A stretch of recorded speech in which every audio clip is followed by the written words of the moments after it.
Capítulo 17. El miércoles 8 de abril de 2009, Richard Phillips, capitán del buque mercante Maersk Alabama, fue hecho rehén por 4 piratas somalíes frente a la costa de África Oriental. Durante esa dura experiencia, Phillips fue obligado a subirse en un pequeño bote salvavidas en el que aguardó su destino.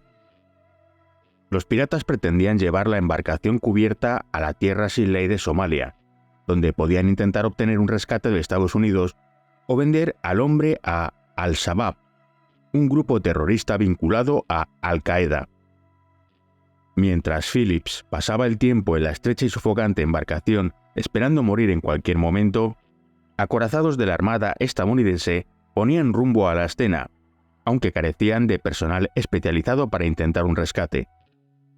Los barcos bloquearon la ruta de los piratas, enviaron helicópteros para dificultar la orientación e incluso vieron con impotencia cómo el capitán trataba de escapar saltando al Océano Índico, pero fue apresado de nuevo por sus captores.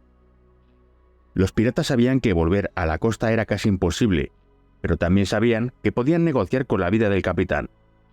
La Armada sabía que podía impedirles regresar a la costa, pero cuanto más tiempo pasaba, más peligro corría el estadounidense.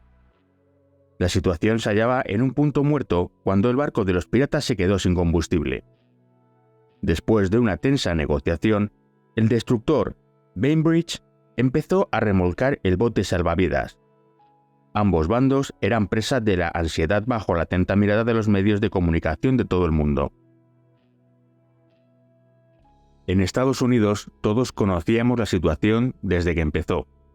También sabíamos que la política sería un factor crucial en la resolución del problema.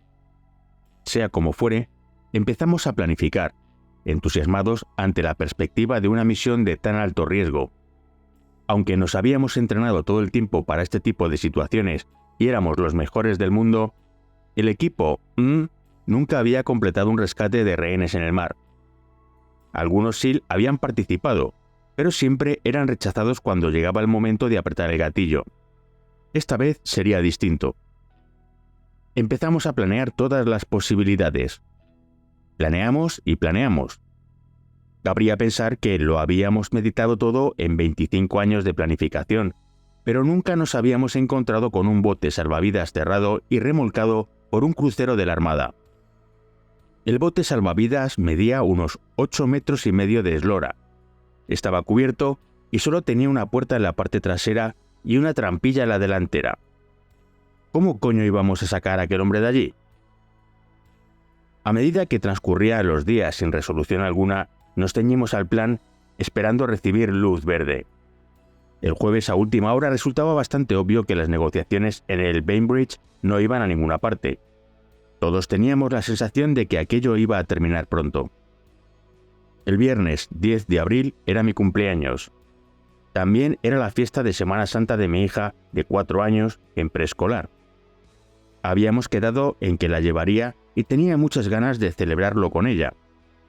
El plan era que los niños se sentaran a las mesas y los adultos les sirvieran la comida del buffet. Ambos estábamos disfrutando de aquel rato juntos y era especialmente consciente de que no había muchos días así. Me encontraba a mitad del buffet, cogiendo magdalenas y otras cosas que gustan a los preescolares, cuando mi busca anunció un código de alto secreto. Había llegado el momento. Íbamos a intentar un rescate. Tuve que llamar a mi mujer. «Soy yo. Tengo que irme ahora mismo. Necesito que vengas inmediatamente». Ella ya lo sabía. Las mujeres de los SEAL son más listas que nosotros y cuentan con una red de espionaje superior. Ya estaba de camino. Sabía que tenía 1 hora para llegar al trabajo. Luego despegaríamos en 2 aviones de transporte C-17, en los que llevaríamos 2 lanchas motoras. El tiempo era crucial y todos lo sabíamos, incluidas nuestras mujeres. Cuando Nicole llegó y se hizo cargo de nuestra hija, besé a todo el mundo y me fui, a la guerra. El trayecto hasta el cuartel era de 20 minutos, y ya llevaba 10 esperando en la escuela. Aún me quedaban unos minutos y pensaba aprovecharlos. Hay un 7-Eleven justo enfrente de la base en la que estábamos destinados, así que hice una parada, saqué todo el dinero que pude del cajero y compré un montón de Copenhague y un cartón de tabaco. La idea era saltar en medio del océano y no sabía dónde podíamos acabar. Podía ser un lugar que no entrara en nuestros planes y donde la gente no fuera especialmente amigable con los SEAL estadounidenses.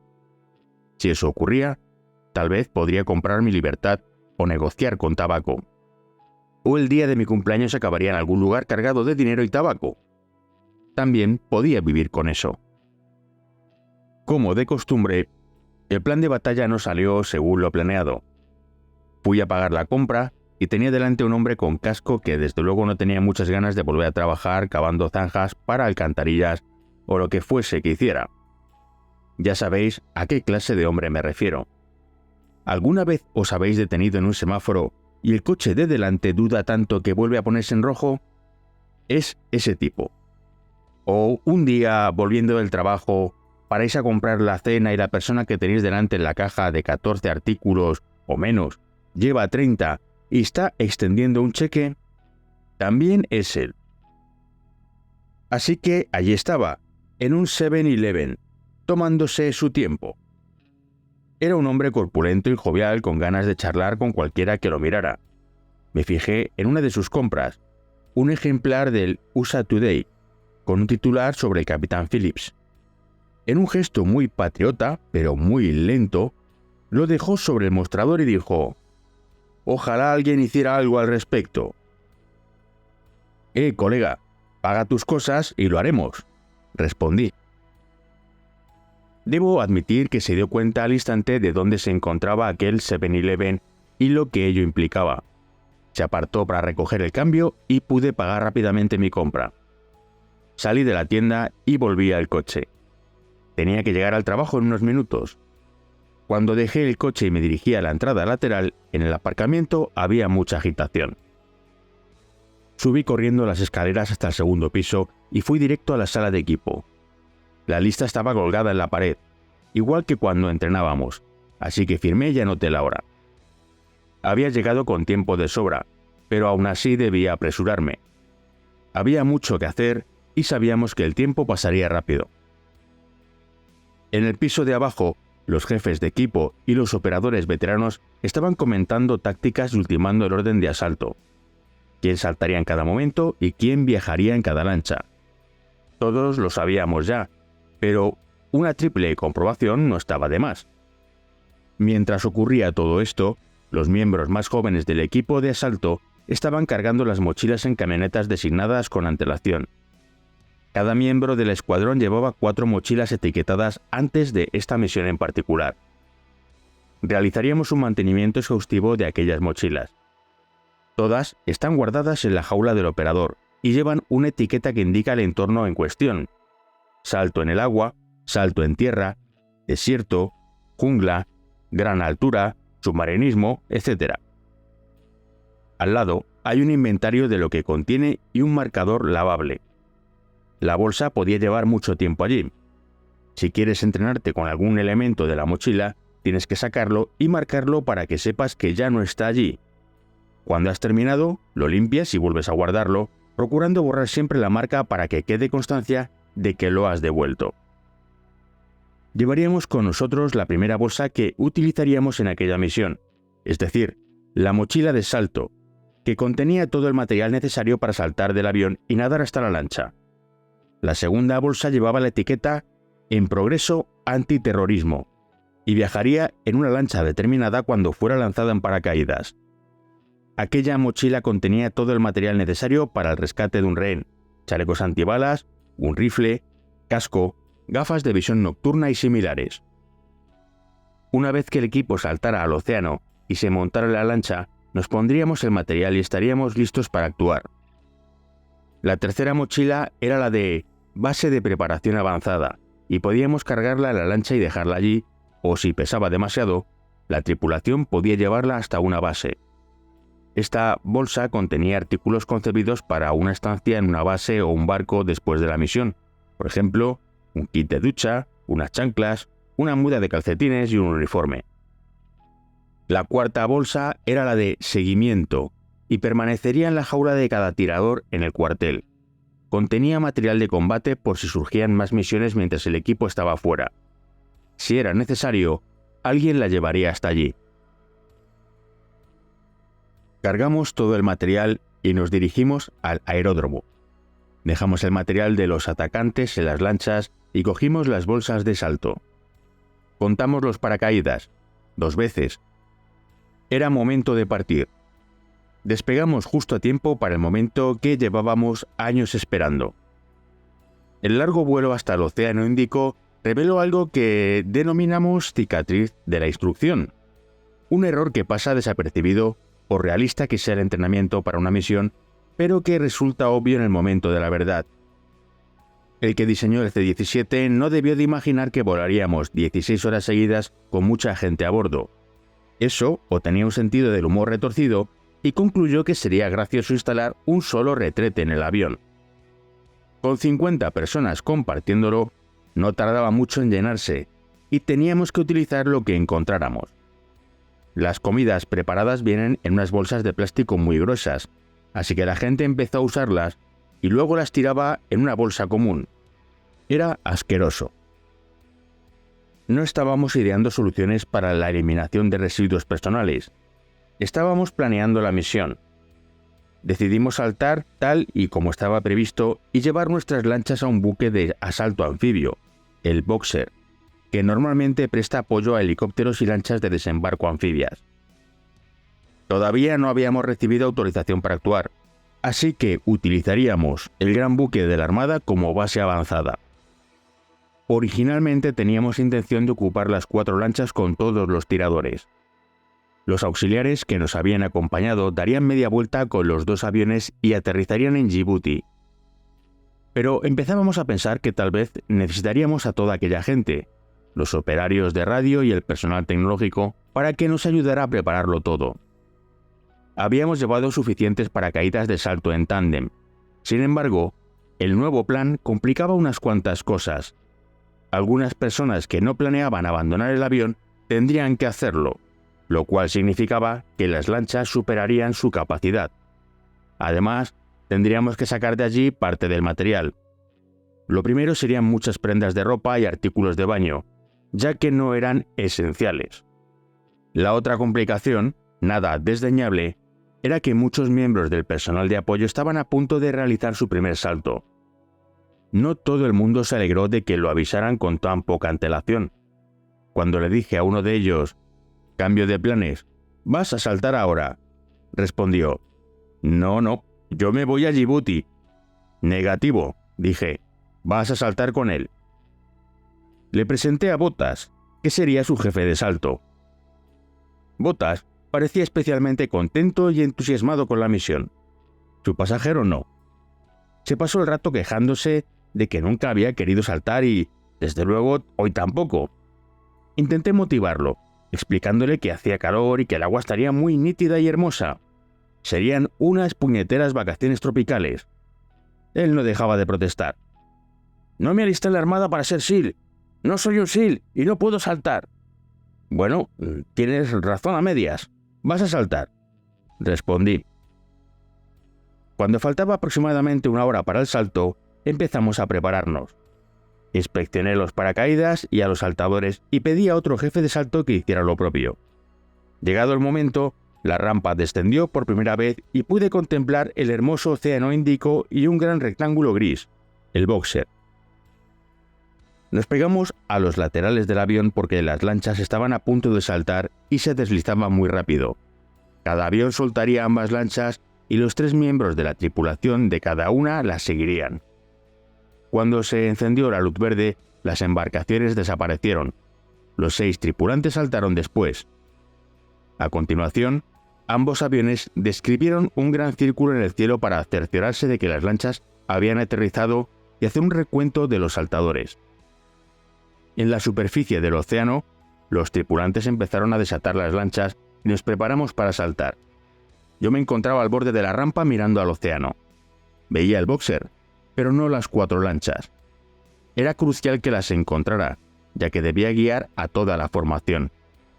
Si aterrizábamos demasiado lejos de ellas, tendrían que salir a buscarnos uno a uno, lo cual podía desbaratar gravemente nuestra planificación. Las posibilidades de perder a alguien para siempre también eran reales, sin presión.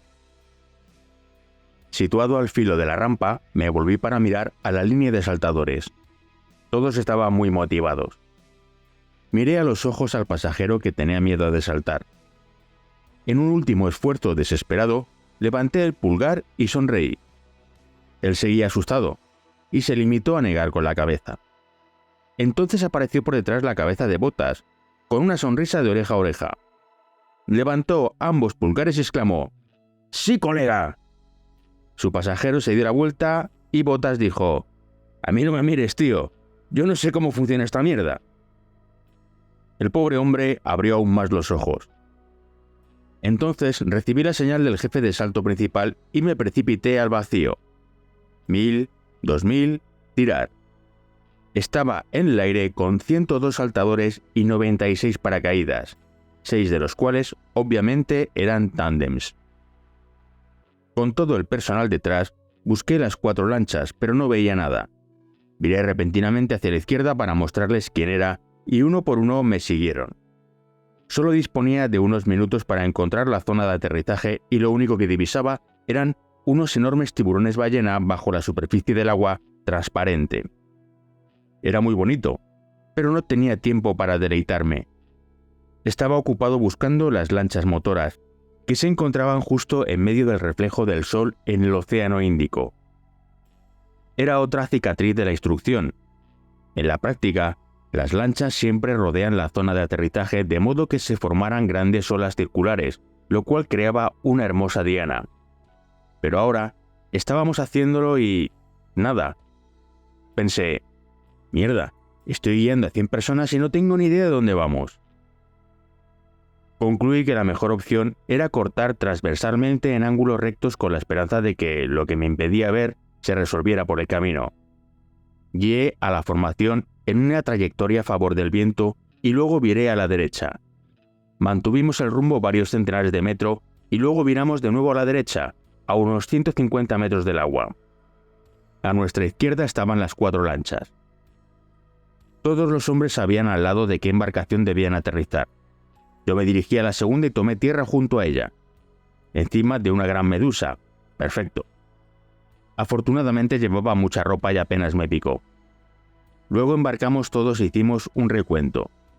Todo estaba bien, así que pusimos rumbo al Boxer. Mi busca había sonado 15 horas y 46 minutos antes. No estaba mal para ser la primera vez. El Boxer subió las lanchas y al momento encontramos un lugar donde planificar. No había espacio suficiente para todos, así que los nuevos buscaron una zona para el material y un lugar donde asearnos. También nos consiguieron literas. Cuando subimos a bordo, el Boxer se encontraba a unos 800 kilómetros del Bainbridge. Era demasiado arriesgado saltar en paracaídas de noche. Si un miembro del equipo se apartaba de la formación, no podríamos encontrarlo. Por tanto, se decidió anclar el Boxer más allá del horizonte, que nuestros hombres saltaran de día y luego dirigirnos al lugar de la acción, donde llegaríamos cuando oscureciera. Eso fue exactamente lo que hicimos. Cuando llegamos, el plan estipulaba que un reducido grupo de tiradores abandonara el barco y fuera al Bainbridge, donde podían prepararse. Mi compañero Johnny era uno de ellos. Al partir, me miró y dijo: Nithro, esto solo puede terminar de una manera. Lo sabes, ¿verdad? Lo sé, respondí. No hemos venido aquí a disuadirlos. Mientras los tiradores esperaban en el Bainbridge a recibir órdenes y vía libre, otros SEAL sustituirían al equipo que había proporcionado suministros al capitán y los piratas.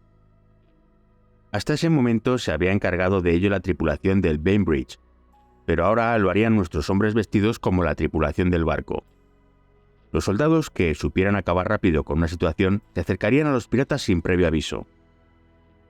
Mientras tanto, el bote salvavidas estaba siendo arrastrado lentamente hacia el barco. Alrededor de media docena de francotiradores, que se habían apostado en popa, lo tenían en su mira telescópica y esperaban. Los francotiradores son los campeones de la espera. Rotaban posiciones y 3 o 4 vigilaban a través de la mira telescópica 2 horas seguidas. Luego descansaban o ejercían de observadores. Sabían que se pasarían días haciendo aquello y estaban preparados. Los piratas no. Con el paso de las horas se mostraban cada vez más irritables. Los que viajaban en popa sabían lo que sucedía a bordo del bote salvavidas porque alguien había llevado a un intérprete somalí que esporádicamente se comunicaba a gritos con los piratas. Les proporcionaban comida y agua, pero se habían quedado sin cat. Eran todos adictos a aquella planta, un estimulante similar a la anfetamina. Si al síndrome de abstinencia del cat le sumamos el mareo y la confusión provocada porque su líder fue capturado durante una negociación en el Bainbridge unos días antes, tenías a unos piratas extremadamente nerviosos. Uno en particular parecía furioso. No dejaba de gritar al capitán Phillips y le golpeaba periódicamente. La situación era complicada. Dado que los piratas no formaban parte de ningún grupo terrorista conocido y técnicamente no eran combatientes enemigos, ya que no estábamos en guerra con Somalia y nos encontrábamos en aguas internacionales, no estaba claro en quién recaía la autoridad legal para aniquilarlos. Los abogados de Washington seguían debatiéndolo. No obstante, se había determinado que los miembros del ejército estadounidense podían actuar con fuerza letal contra una amenaza inminente para ellos, sus socios de la coalición o civiles de la misma. Eso es lo que estaba comentando Johnny con sus compañeros de equipo mientras esperaban. Repasaron insistentemente su justificación para disparar. Los piratas habían demostrado que no se podía confiar en ellos. Habían abierto fuego contra un helicóptero. Habían disparado al barco. Cuando el capitán Phillips estaba enseñándoles a gobernar el bote salvavidas, lo tomaron como rehén. El comandante del Bainbridge había otorgado a Walt, el oficial de los SEAL, que se hallaba apostado en la toldilla con los francotiradores, el mando táctico de la situación. Las decisiones estaban en sus manos, pero eso no significaba que no pudiera ser cuestionado e incluso procesado cuando las cosas se calmaran. Tras 24 horas de tensa y agotadora vigilia, Johnny estaba observando a través de la mira telescópica de su rifle. Por lo que él y sus compañeros SEAL podían oír y ver, la situación estaba deteriorándose a pasos agigantados. Los piratas estaban actuando como lo hacen los abusones cuando se asustan. Intensificaron su agresividad.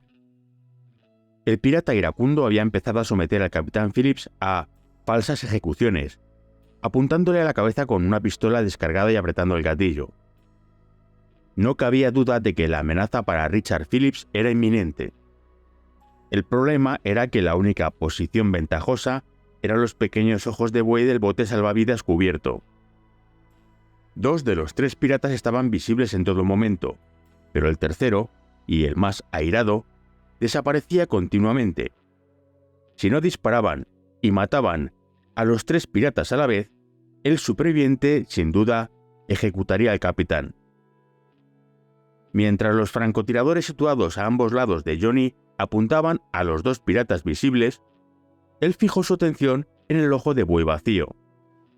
De repente apareció la cabeza del tercer pirata, pero se desvaneció una vez más. Sin apartar la mira telescópica del blanco, Johnny dijo a Walt: «Puede que no tengamos otra oportunidad. Cuando vuelva a verlo, tengo que disparar». «¿Tienes carta blanca?», respondió Walt. Al cabo de unos segundos la cabeza volvió a asomar. Johnny había pasado miles de horas y gastado millones de balas practicando con lo que conocemos como pepper poppers, objetivos que aparecen aleatoriamente y fugazmente y que requieren una reacción instantánea y una puntería perfecta. Ahora toda aquella preparación dio sus frutos con un movimiento del dedo índice, un ruido sordo de su rifle y una bala que viajó a 780 metros por segundo hasta la cabeza que apareció en el ojo de buey. Los 2 francotiradores dispararon casi simultáneamente. Todos los piratas desaparecieron de las ventanas, pero los francotiradores del Bainbridge habían oído el restallido de un arma sin silenciador segundos después de disparar. Eso solo podían ser malas noticias. El primer pensamiento de Johnny fue que había fallado y que el capitán Phillips había sido ejecutado. Johnny tenía que quedarse allí, preguntándose si acababa de cagarla, mientras uno de los francotiradores se deslizaba por el cable de remolque hasta el bote salvavidas, igual que en el circuito de obstáculos del Bats. Todos los SEAL lo habíamos ensayado miles de veces, y siempre nos preguntábamos, ¿cuándo coño vamos a poner esto en práctica? Resultó que un hombre lo necesitó en una ocasión. En esta ocasión. Encontró a Phillips vivo y a todos los piratas muertos y anunció por radio: «Todo bien, Phillips está a salvo, los 3 piratas han caído». Al desplomarse, uno de los piratas debió de apretar el gatillo en sus últimos momentos de vida. Phillips, que había sido atado por los piratas como si fuera un ciervo, la cuerda que le rodeaba las muñecas estaba tan apretada que perdió la sensibilidad de las manos, que se le hincharon, como los guantes de un payaso, según escribiría más tarde. No pudo ver lo que había acontecido. Lo único que sabía era que los piratas estaban a punto de ejecutarlo.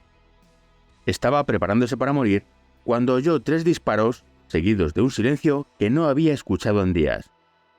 Creyó que los piratas, cada vez más enojados entre ellos, se habían disparado mutuamente hasta que oyó una voz estadounidense, la voz de un SEAL, preguntándole si estaba bien.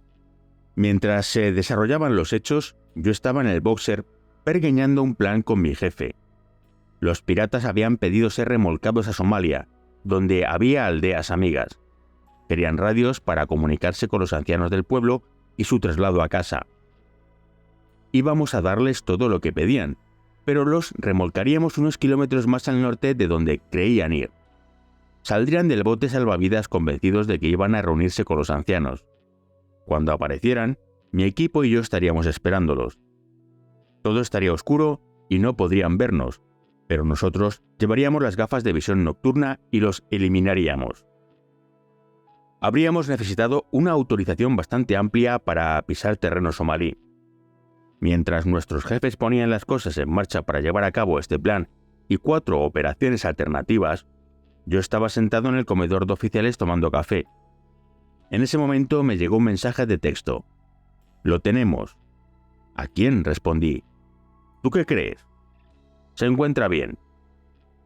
«Feliz Semana Santa, Richard Phillips». Lo primero que pidió Phillips cuando salió de la enfermería fueron un par de cervezas. Se sentía un poco aturdido. La película retrató muy bien la realidad. Estaba conmocionado, como le ocurriría a cualquiera, pero también feliz y muy agradecido. Al final lo trasladaron al boxer, donde yo me encontraba, y para entonces ya había recibido el parte de mi compañero Johnny. Cuando lo vimos, todos queríamos darle unas palmadas en la espalda, pero dijo: «Me gustaría que me dejarais solo 30 minutos». Luego, Johnny se dirigió a la barandilla del barco. Lo que acababa de ocurrirle era increíble. Sacó su Copenhague, se llevó un poco a los labios y contempló un rato el océano. Cuando volvió le dije: «¿Te das cuenta de que has protagonizado el momento más histórico desde que se fundaron los equipos SEAL?» Su respuesta fue: «Fantástico. ¿Ya podemos volver a casa?». En realidad no. Tardamos unas semanas en regresar, ya que nadie sabía qué hacer con nosotros. Otra cicatriz de la instrucción. Pusimos tanta energía en diseñar el rescate de los rehenes que nadie pensó en cómo llevarnos a casa. Acabamos en Camp Snoopy, en Doha, Qatar, viviendo 2 semanas en tiendas de campaña y sin ropa. Recurriendo a fondos de contingencia, el alto mando nos envió a las tiendas árabes que vendían imitaciones de Oakley. Todos llevábamos prendas Oakley falsas y gorras y zapatos que nos compró la Armada, y no teníamos ninguna ocupación salvo entrenar y convencer a nuestros compañeros militares sin barba de que compartieran sus raciones de cerveza. Johnny lo pasó mal en todo momento. En el boxer dijo que necesitaba 30 minutos, pero sin duda no había sido suficiente. Había obrado una heroicidad, algo que había hecho internacionalmente famoso el equipo de los SEAL en el tiempo que le llevó a apretar el gatillo 2 veces. Había hecho algo para lo que se había entrenado durante mucho tiempo y lo había hecho a la perfección. Pero en lugar de estar exultante, lo que sentía era un gran peso. De inmediato notó que algunos de sus hermanos, con los que durante años había tenido más intimidad que con su familia, una gente con la que se había enfrentado a la muerte y a la que le había confiado su vida, empezaban a mirarlo con una inquietante mezcla de envidia y desconfianza. El jefe de Johnny estaba con él en la popa del Bainbridge, pero no disparó una sola bala. Cuando llegamos a casa nos concedieron un pequeño permiso. Al volver al trabajo, era lunes, ya circulaban rumores. El jefe quería despedir a Johnny, deshacerse de él, expulsarlo del cuerpo. Eran solo malas vibraciones. Recuerdo que fui a casa de Johnny con algunos de sus compañeros francotiradores y nos preguntábamos, ¿qué narices está pasando? No lo entendíamos. No tenía ningún sentido. Johnny había sido el número 1 en el curso de selección, nuestra primera opción. Había ido a Irak con él. Matamos a los primeros hombres juntos.